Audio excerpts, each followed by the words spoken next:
Bon, ben là, c'est le petit village de Bergouillet, le premier village qu'on traverse après le départ de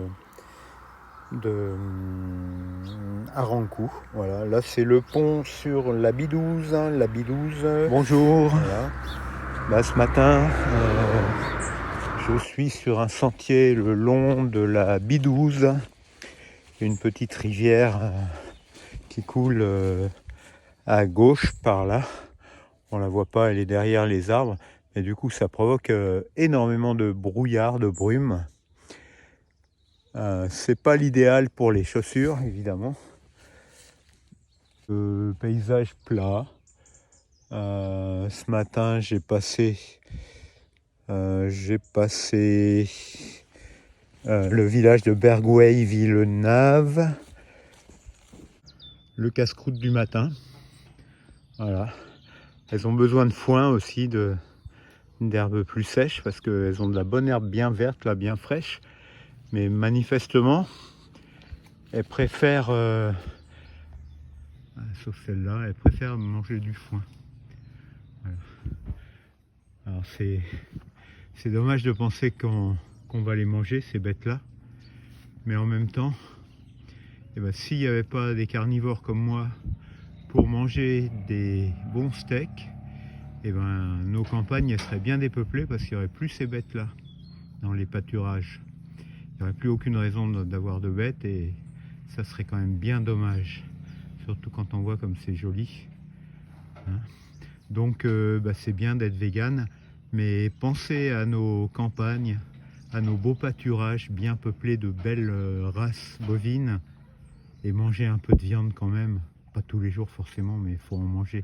Ben voilà, on a bien quitté la vallée de la Bidouze et là ça grimpe un petit peu, mais bon ça va, puis c'est agréable de marcher sur de la terre et pas sur du bitume.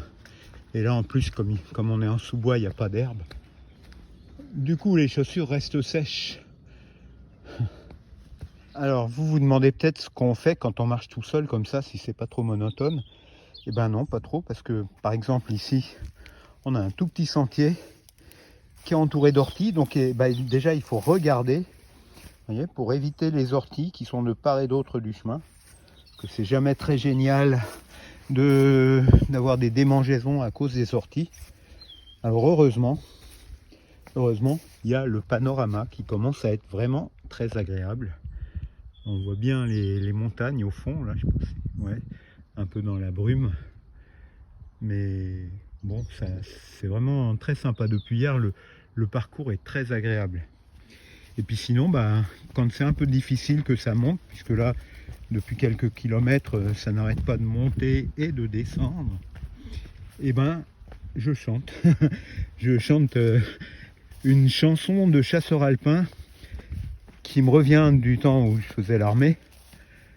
Ça fait quelques décennies, mais c'est tout à fait approprié à la marche sur des terrains qui ont beaucoup de déclivité. Le tempo est rapide, donc c'est les Allobroges par exemple. Je te salue aux terres hospitalières où le malheur trouva protection d'un peuple heureux arborant la bannière. Je viens fêter la Constitution, proscrite hélas un moment de la France. Je viens passer chez vous des jours bientôt, mais au foyer a reluit l'espérance. Et maintenant je suis fier de vous, à l'Obroge vaillant, dans vos vertes campagnes. Accordez-moi toujours asile et sûreté, car j'aime à respirer l'air pur de vos montagnes. Je suis la liberté, etc., etc. Donc c'est un chant militaire, mais vous voyez qu'il prône la liberté. Ça a été fait sous le Second Empire, voilà, par des exilés français qui allaient se réfugier en Savoie pour échapper aux foudres de Napoléon le Petit. Et c'est devenu l'hymne de la Savoie. Voilà, une maison à l'entrée, une maison basque à l'entrée de Garis. Et là, c'est pas Dark Vador, ça représente un pèlerin à Juste Saint-Palais. après la sortie de Saint-Palais, il y a une montée vers Gibraltar qui est un peu raide quand même, qui est même carrément très raide. Juste après le déjeuner, c'est pas cool. Mais bon, de toute manière, faut avancer. Chic dans les prés, c'est la fin de l'été.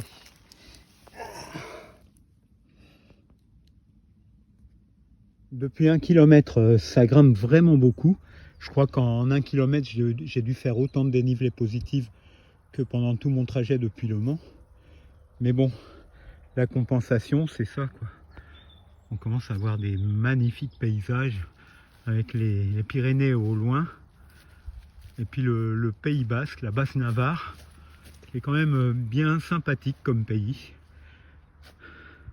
Bon, ben on va continuer. Allez.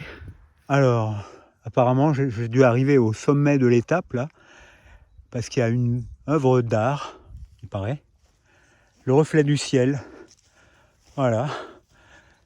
Donc, il faut vraiment du courage pour venir l'admirer, parce que, en gros, il y a presque 300 mètres de dénivelé sur 1 km 700. Donc, ça grimpe vraiment raide. C'est un bon entraînement pour l'arrivée dans les Pyrénées, ça. Voilà.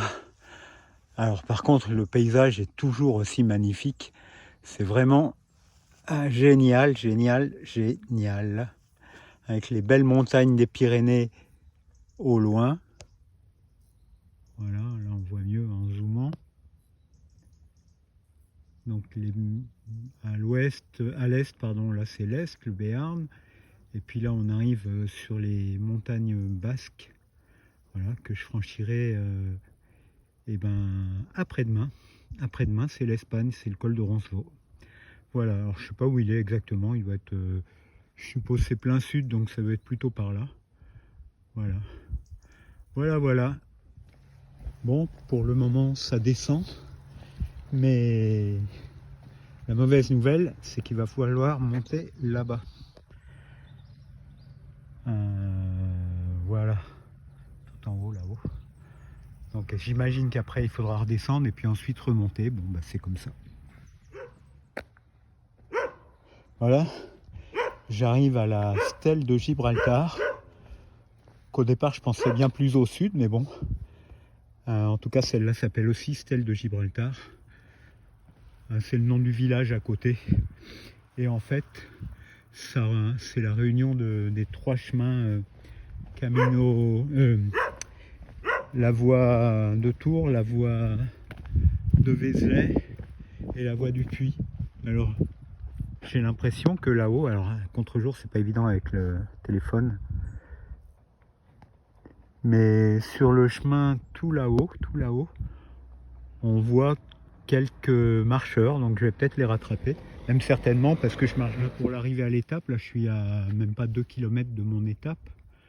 On a quand même un magnifique paysage, un magnifique panorama avec toute la chaîne des Pyrénées, là, les Pyrénées occidentales. Donc là-bas, le petit truc tout pointu au milieu, c'est le pic d'Ani à plus de 2500 mètres. Et puis,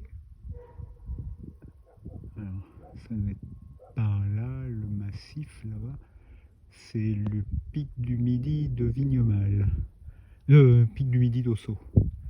Voilà, c'est des grands sommets quand même. Voilà. Donc moi j'espère que j'ai fini mes montées et descentes.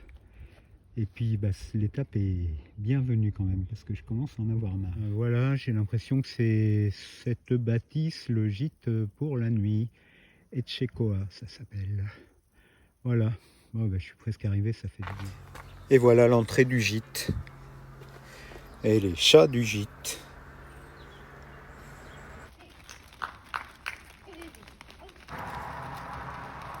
À demain, donc demain l'étape c'est Arambelts, Saint-Jean-Pied-de-Port.